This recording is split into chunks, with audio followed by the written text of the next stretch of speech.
Alhamdulillahirrahmanirrahim. Wassalatu wassalamu ala asrafil anbiya'i wal mursalin sayyidina wa maulana Muhammadin wa ala alihi washabihi wa barik wasallim ajmain.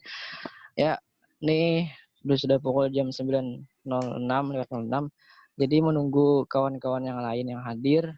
Di sini saya selaku moderator Muhammad Turilmi ingin memandu jalannya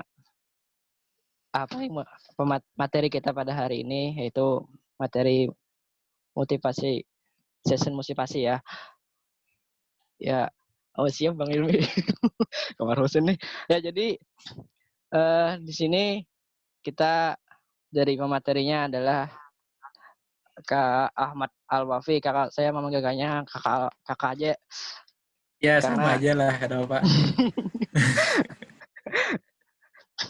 Adanya jadi aja kita di sini sharing-sharing juga tentang bagaimana sih pesan munziat atau pesan kalau dari saya itu mengartikan munziat itu adalah mutiara.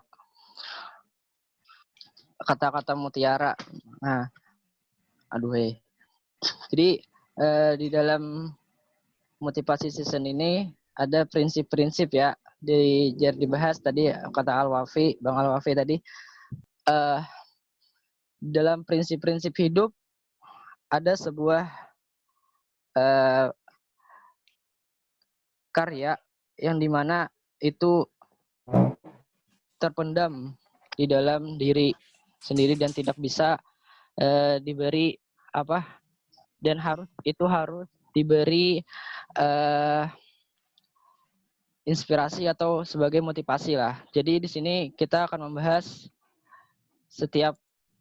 tentang prinsip hidup dan motivasi belajar dalam pesan mahfuzat. Nah, ingin berbicara sedikit, kita ada berbicara sesi dari pertama ada sesi pemaparan materi, yang kedua tanya jawab, nanti kita ada penutup lah.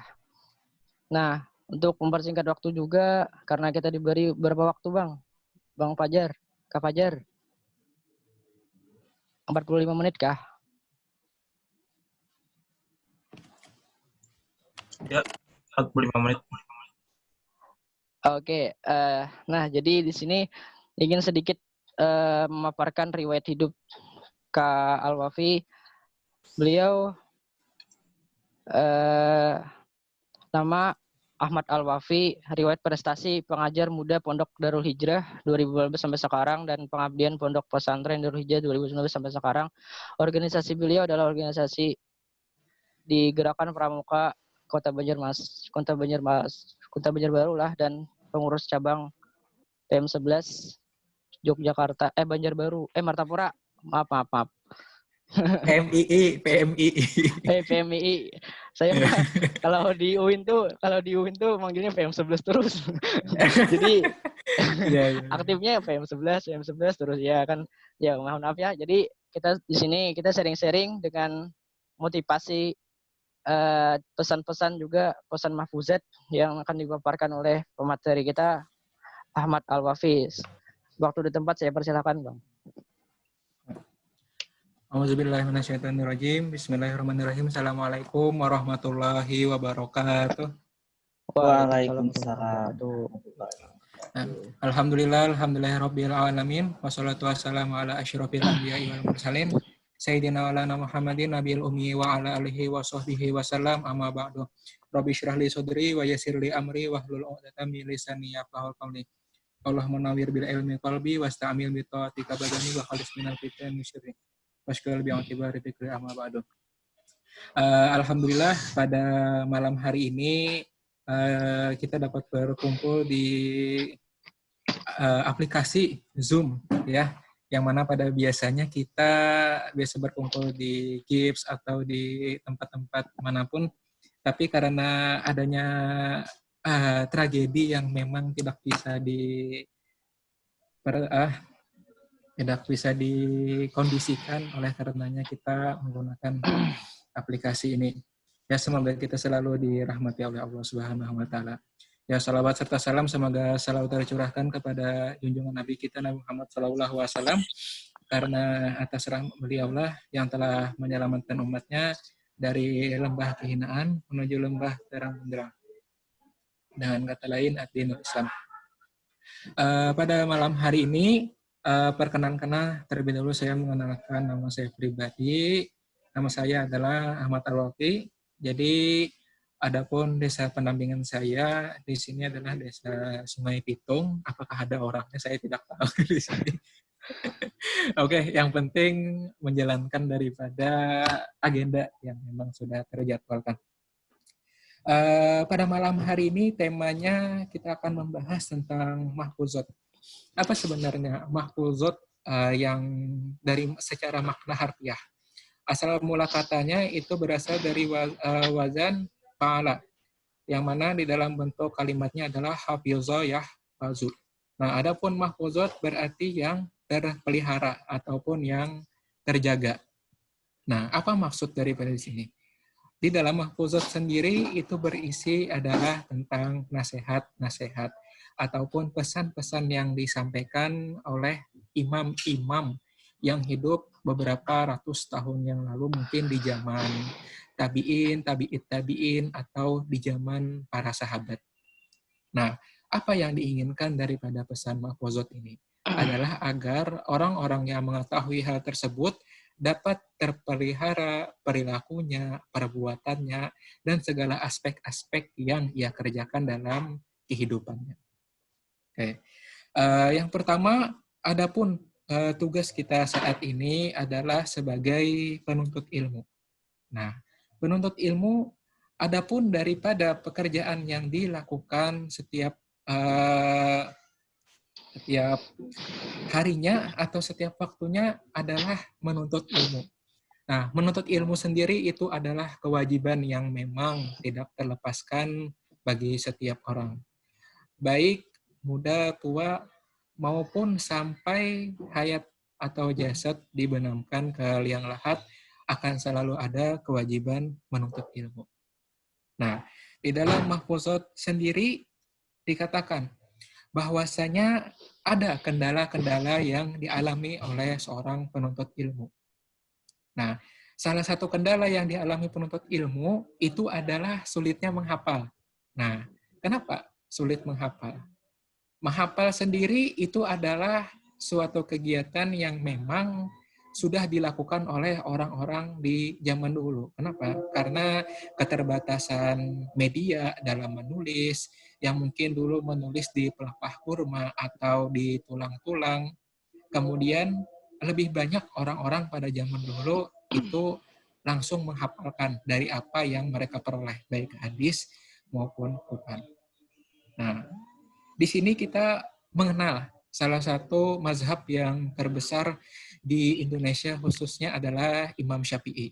Imam Syafi'i sendiri adalah orang yang sangat-sangat alim, yang sangat-sangat pandai dalam keilmuannya, baik hadis dan yang fikih dan yang lainnya. Nah, pada suatu ketika Imam Syafi'i mengadu kepada gurunya yang bernama Imam Waqi'. Nah, adapun di sini akan saya sampaikan terlebih dahulu mahfuzatnya.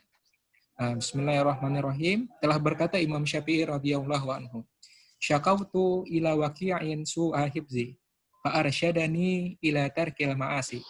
Wa akhbarani bi anna al-ilmi nurun wa nurullahi la yuhda lil 'asi." Aku telah mengadu kepada Imam Waqi'. Adapun beliau adalah guruku. Atas apa? Atas lemahnya hafalanku. Maka beliau pun membimbingku untuk meninggalkan maksiat. Wa akhbarani bi anal ilmi nurun wa nurullahi la yuhda lil 'asi. Beliau juga memberitahukan kepadaku bahwasanya apa yang dimaksud dengan ilmu.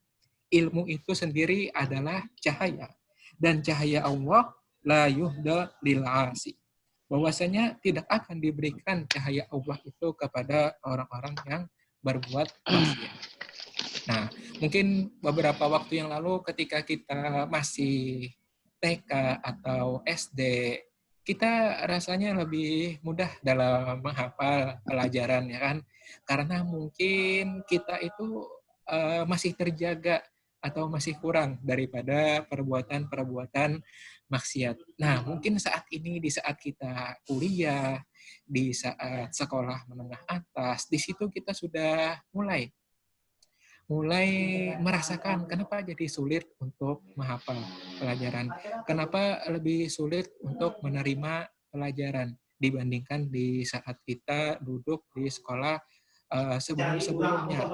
Dan salah satunya di sini adalah kendala kita di dalam menghafal karena banyaknya maksiatnya. Nah, mungkin kita sadarlah maksiat ini sangat banyak, tidak hanya mencuri atau apa-apa mungkin yang tidak kita sadari itu menggibah atau ya melihat hal-hal yang memang tidak pantas untuk dilihat, dan itu sangat sulit. Terkadang maksiat itu bisa datang tidak hanya dari dalam diri kita, bahkan lebih banyak datang dari luar diri kita. Nah, mungkin yang laki-laki sangat merasakan betapa sulitnya menjaga pandangan. Kayak Pak Moderator? Nah, itu. Betul sekali, mungkin ya itu. Mungkin sangat sulit menjaga pandangan itu. Imam Syafi'i sendiri dahulunya sangat cepat menghafal. Gara-gara satu kesalahan saja beliau merasakan sulit. Gara-gara di dalam sebuah riwayat hanya melihat kaki daripada seorang wanita. Nah, belum lagi melihat yang lain-lainnya. Nah, itulah pentingnya bagi kita untuk berusaha mengurangi daripada maksiat. Nah, dan memang dengan berbagai upaya kita memang harus menghindari daripada keburukan-keburukan yang akan membawa kita kepada hal-hal yang tidak diinginkan di waktu yang akan datang.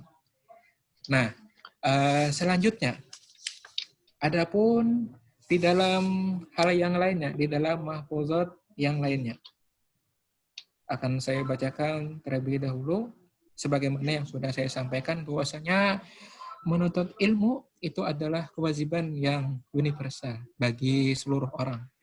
Tidak hanya orang-orang yang masih muda seperti kita, akan tetapi bagi orang-orang yang sudah lanjut usia, itu selalu ada kewajiban di dalam menuntut ilmu. Nah, adapun daripada mahfuzat ini, para imam-imam terdahulu mengajak kepada kita untuk senantiasa menuntut ilmu. Yang di dalam mahfuzat dikatakan al-ilmu kabirun wa in kana hadasan wal jahilu saghirun wa in kana syaikhan. Ta'allam falaisal mar'u yuladu aliman wa laisa akhu ilmin kaman huwa jahilun. Wa inna kabiral qaumi la ilma indahu saghirun idza taqat alaihil mahafilu. Al-ilmu kabirun wa in kana hadasan. Orang yang berilmu itu besar walaupun umurnya masih muda. Nah, mungkin kita melihat bahwasanya orang-orang yang kecil, mungkin di bulan Ramadan bisa kita lihat Hafiz Indonesia yang biasa ditayangkan di RCTI. Bagaimana kekaguman kita melihat anak kecil yang usianya 6 tahun, 7 tahun, bahkan yang mempunyai kekurangan fisik, mempunyai hafalan yang sangat kuat, Masya Allah. Dan tentu kita saat ini kayaknya masih sangat jauh daripada hal itu. Nah, wal jahilu sagirun wa in kana syaikhan. Sedangkan orang yang bodoh itu kecil, walaupun umurnya tua. Mungkin maksud kecil atau besar di sini terletak pada pengaruh yang diberikan oleh orang tersebut. Orang yang berilmu dengan orang yang tidak berilmu itu beda pada segi kebermanfaatannya. Nah, makanya di dalam Al-Quran sendiri dibedakan antara orang yang berilmu dan orang yang tidak berilmu. Dikatakan, hal yastawil ladzina ya'lamuna ma la ya'lamun. Apakah sama orang yang mengetahui dan orang yang tidak mengetahui? Nah, oleh karenanya di sini menuntut ilmu adalah hal yang mutlak dan harus dilakukan. Selanjutnya, ta'allam falaisal mar'u yuladu aliman walaysa akhu ilmin kaman huwa jahilun. Ta'allam, belajarlah. Falaisal mar'u yuladu alam. Tidaklah seseorang itu dilahirkan langsung menjadi orang yang alim. Tidak ada manusia yang lahir tiba-tiba hafal hadis, hafal Quran, hafal dan yang lainnya, hafal pelajaran atau apa, tidak ada. Semua memerlukan proses. Nah, Imam Syafi'i, Imam Malik, Imam Ahmad, ulama-ulama terdahulu, guru-guru kita di Kalsel, semuanya belajar. Tidak ada yang tidak belajar. Semuanya melewati proses bagaimana lelahnya menuntut ilmu. Nah, dari situlah kita ada kewajiban di dalamnya. Nah, walaysa akhu ilmin kaman huwa jahilun. Dan bukanlah orang yang dan tidaklah sama orang yang berilmu dengan orang yang bodoh. Nah, sebagaimana yang sudah disampaikan tadi, bahwasanya ada perbedaan yang signifikan di antara dua orang tersebut. Wa inna kabiral qaumi la ilma indahu sagirun idza taqat alaihi al-mahafil. Dan sesungguhnya tokoh terpandang suatu kaum yang tidak berilmu itu menjadi kecil tatkala berkumpul bersama orang-orang di dalam perkumpulan. Nah, di sini walaupun orang tersebut adalah orang yang terpandang, orang yang mempunyai kekuasaan, orang yang mempunyai pengaruh, akan tetapi jika orang tidak mempunyai ilmu, maka apa yang dibicarakannya tersebut tentu akan tidak mempunyai dasar-dasar yang kuat, tidak mempunyai pengaruh yang banyak kepada orang lain. Sehingga siapapun dia, apakah seorang yang muda, seorang yang usianya masih sama dengan kita, atau yang lebih tua, kewajiban utama yang harus tetap dilakukan adalah menuntut ilmu. Nah, mungkin di dalam pembahasan ini akan lebih banyak tentang ilmu. Kenapa? Karena di dalam Al-Quran sendiri kita diajarkan. Mungkin yang kita ketahui adalah ayat Al-Quran yang pertama itu adalah Iqra. Nah, bacalah. Di situ Nabi Muhammad diketahui bahwasanya beliau tidak mampu untuk membaca. Tetapi apa pesan yang tersirat di dalamnya? Adalah upaya untuk belajar. Nah, dari itulah ayat yang pertama mewajibkan seseorang untuk belajar. Walaupun kita tidak tahu bagaimana proses di dalamnya, tetapi ada usaha untuk belajar. Tanpa ada usaha, tentu kita tidak bakal tahu bagaimana keadaan kita di waktu yang mendatang. Nah, selanjutnya di dalam menuntut ilmu sendiri tentu bukanlah hal yang mudah. Sangat banyak keadaan atau kendala-kendala yang bakal kita alami. Contoh seperti kelelahan atau gangguan-gangguan yang lainnya. Nah, di dalam Mahfuzat sendiri sudah dijelaskan bahwasanya yang berbunyi dalamnya adalah man lam yazuk yula ta'allumi sa'atan tajjara'atu lajahdi ula hayati. Barang siapa belum merasakan susahnya menuntut ilmu barang sejenak, tajjara'atu lajahdi ula hayati. Ia pasti akan merasakan rendahnya kebodohan seumur hidupnya. Nah, mungkin di sini kita melihat bahwasanya menuntut ilmu itu bukan perkara yang mudah, pasti dengan segala kesulitannya. Akan tetapi jika kita berpikir apa manfaat yang bakal kita peroleh, tentu kita mau menuntut ilmu dan mencari dari apa hikmah-hikmah yang ada di dalamnya. Ada sebuah pepatah yang mengatakan dengan ilmu hidup menjadi mudah. Dengan agama, hidup menjadi lebih terarah. Dan dengan seni, hidup menjadi indah. Nah, antara tiga komposisi tersebut sama-sama saling berkaitan. Nah, seperti halnya selanjutnya. Nah, kemudian apa yang ditentukan bagi orang-orang yang menuntut ilmu, khususnya kita sebagai generasi milenial. Nah, milenial tentu dengan semangat yang powerful, yang sangat aktif, luar biasa organisasi, baik di kampus atau di luar kampus atau di organisasi yang lainnya, kita tidak bisa meninggalkan daripada kewajiban belajar itu sendiri. Nah, Imam Syafi'i mengatakan apa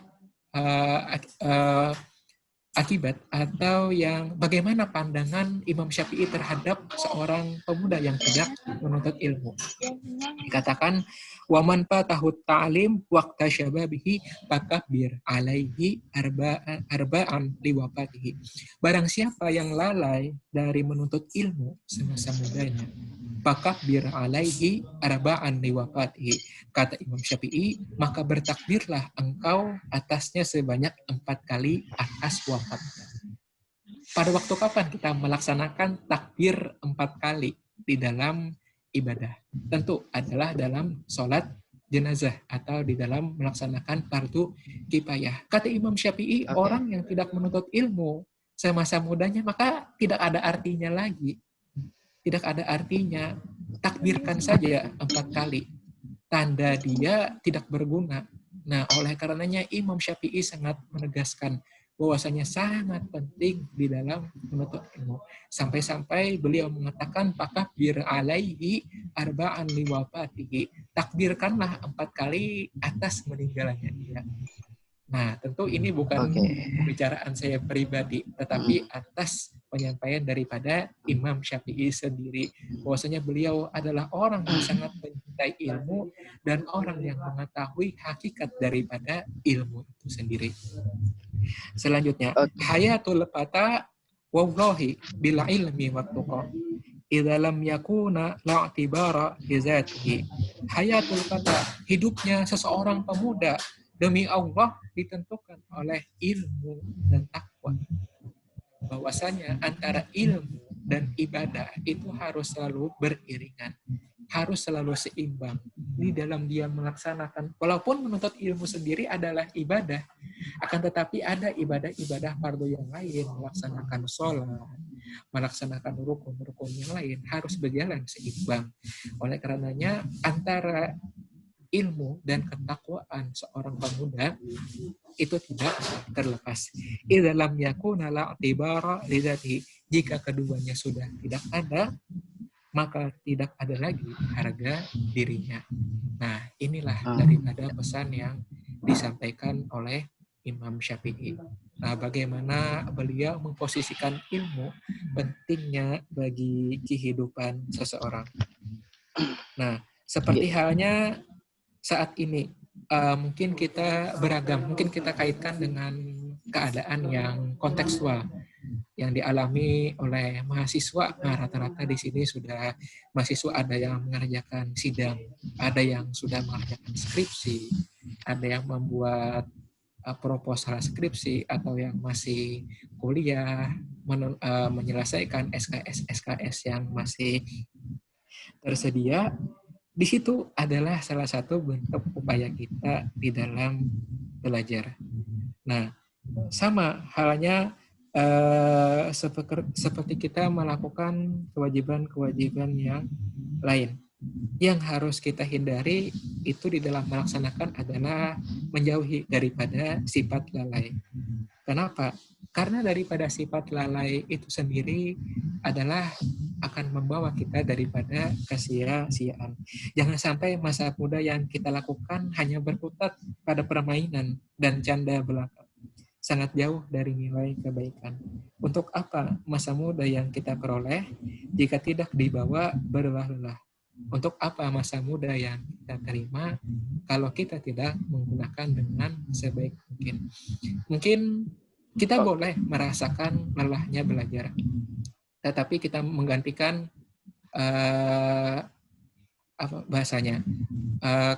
ada waktu kita untuk istirahat. Nah, kalau menurut pengalaman saya, apa yang dimaksud dengan istirahat itu sendiri? Dari pengalaman saya pribadi, kata guru-guru saya adalah tabdilul amali, adalah bergantinya sebuah kegiatan. Nah, istirahat sendiri bukan berarti dengan makna kosong, kita rebahan atau bahwasanya malas-malasan, tidur seharian, itu bukan istirahat, tetapi itu nganggur. Nah, kalau istirahat sendiri itu adalah bergantinya satu kegiatan dengan kegiatan yang lain. Mungkin saat ini kita lelah dengan belajar, kita ganti dengan kegiatan yang lain. Mungkin kita sangat sulit di masa PSBB seperti ini karena keterbatasan aktivitas kita. Mungkin kita bisa memanfaatkan waktu dengan membaca buku yang sudah kita beli tapi belum sempat dibaca, atau mengasah skill editing kita, atau menghafal kosakata yang mungkin bermanfaat bagi kita, atau membaca jurnal, atau membaca majalah-majalah yang mungkin bisa bermanfaat. Nah, itu. Atau yang lain kita membuat hidroponik, hal-hal yang bermanfaat lah. Nah, supaya kita mengisi waktu agar tidak sia-sia. Oke Bang, kita cukupkan dulu. Oke, siap. Kita cukupkan dulu. Jadi kita akan sesi bagi tanya jawab ya. Untuk kalau ada yang bertanya, silakan pada kawan-kawan untuk bertanya. Tadi konteksnya adalah kita mendalami tentang ilmu. Nah, bagaimana ilmu itu yang tadi kita disampaikan sudah sangat banyak. Sedang Imam Syafi'i juga sudah dipaparkan dengan sangat banyak. Nah, dari ilmu situ kita bisa menerapkannya, dan kita di dalam ilmu itu sebagai sebuah bekal untuk hidup di dunia maupun di akhirat. Nah, seperti itu. Jadi kalau ada kawan-kawan yang ingin mau bertanya, dipersilakan. Nah, atau juga Kak Husen boleh bertanya, silakan Bang Kak Husen. Oke, sedikit berbagi bertanya juga tentang materi. Kalau berbicara masalah akhlak ini Bang, kalau ilmu dan akhlak itu bagaimana Bang? Karena kalau ilmu tanpa akhlak itu tidak akan manusia itu tidak bisa lah. Ibaratnya orang yang berakhlak itu pasti mempunyai ilmu. Kalau ilmu tidak punya akhlak itu berbahaya. Itu saya ingin yang saya dengar itulah seperti itu. Kalau pendapat Bang Al-Wafi gimana? Oke, di sini saya akan sedikit menyampaikan mencoba menjawab daripada pertanyaan tersebut. Kita berkaca kepada para imam-imam yang sangat masyhur saat ini. Apa yang dipelajari ulama terdahulu, mana yang lebih pertama kali dipelajari oleh ulama antara ilmu dan akhlak? Bahwasanya banyak riwayat yang mengatakan para ulama-ulama terdahulu itu adalah hal yang paling pertama dipelajari adalah tentang akhlak. Nah, akhlak sendiri adalah kalau bahasa kita itu dapat menjadi fondasi yang utama. Ketika kita mengetahui akhlak yang benar, maka ilmu yang kita peroleh itu akan sesuai pada tempatnya. Nah, akan tetapi jika kita terlebih dahulu mempelajari ilmu di sini sifatnya universal. Kita belum membagi terlebih dahulu baik itu ilmu agama maupun ilmu umum. Nah, apabila dia mengetahui akan sesuatu tetapi dia tidak mempunyai akhlak, maka hal yang baik pun pada sejatinya adalah membawa kepada keburukan. Nah, dari sini kita memperhatikan bahwasanya yang terpenting mungkin di dalam pondok-pondok pesantren tersendiri, di situ terlebih dahulu ada namanya yang diajarkan adalah akhlakul ilmi. Adalah akhlak tentang bagaimana perilaku seorang murid kepada guru. Nah, ada juga akhlakul ilmi. Bagaimana perilaku atau akhlak yang harus dimiliki seorang murid perempuan kepada guru-gurunya. Nah, di sini terlebih dahulu kita sebagai orang-orang yang pada masanya akan mempunyai sebuah rumah tangga, amin. Nah, di sini kita tentu harus menyiapkan bagaimana generasi kita yang akan datang mempunyai akhlak yang baik. Karena pada pendidikan sendiri, pendidikan rumah itu adalah yang paling utama. Dan yang paling utama lagi terletak pada diri-diri perempuan. Yang dikatakan bahwasanya at-tarbiyatul ula min ummahat. Bahwasanya pendidikan yang sangat utama itu berasal dari ibu-ibu. Nah, atau dari calon istri kita yang akan datang. Nah, dari sini akhlak yang baik, akhlak yang sempurna akan berasal dari lingkungan keluarga, dan kemudian selanjutnya akan disempurnakan kembali pada sekolah-sekolah yang memang di sana adalah pelengkap dari apa yang tidak mereka pelajari di dalam rumah. Nah, seperti itu mungkin yang bisa saya sampaikan. Bahwasanya akhlak lah yang terlebih dahulu kita pelajari, kemudian kita sesuaikan dengan ilmu tersebut. Nah, mungkin ini yang bisa saya sampaikan.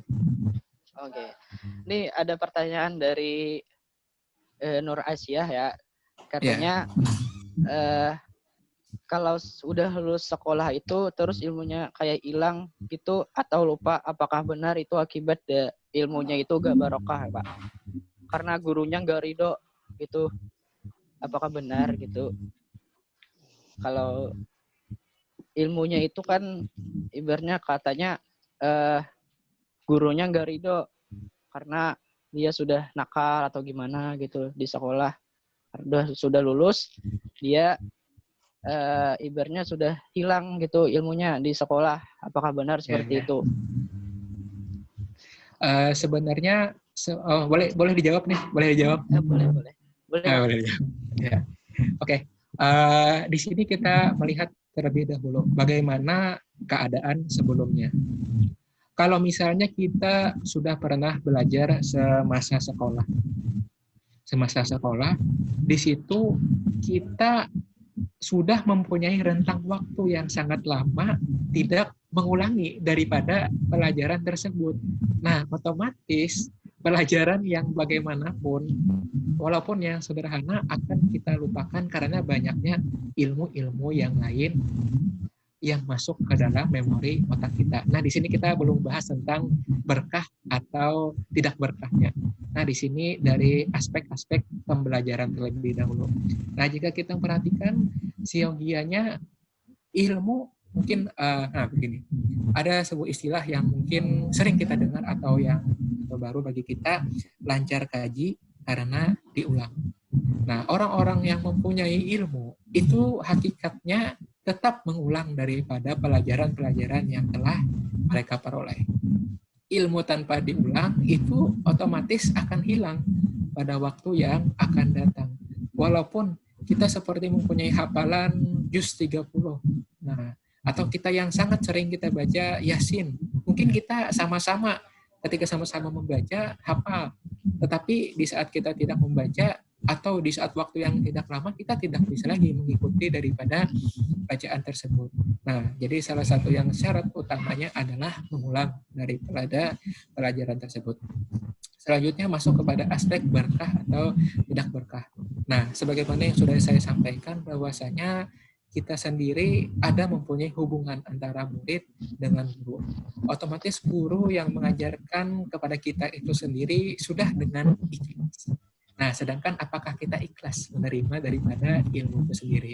Terkadang karena pengaruh lingkungan atau hal-hal yang lebih menyenangkan daripada belajar, kita mungkin sedikit mengabaikan atau ada perbuatan-perbuatan yang lainnya. Nah, di sini ketika kita berbicara tentang berkah atau tidak berkah, di situ akan sangat sifatnya abstrak kalau bagi saya pribadi, karena tidak bisa ditebak, karena yang mengetahui hakikat itu sendiri adalah orang yang mengalami hal tersebut. Tetapi saya tetap memberikan hal-hal yang dasar yang mungkin sesuai, yang berkaitan dengan hal tersebut. Mungkin kalau kita bahwasanya kurang daripada silaturahmi kepada guru, atau kita memang pernah sengaja bahwasanya melukai daripada perasaan guru tersebut, atau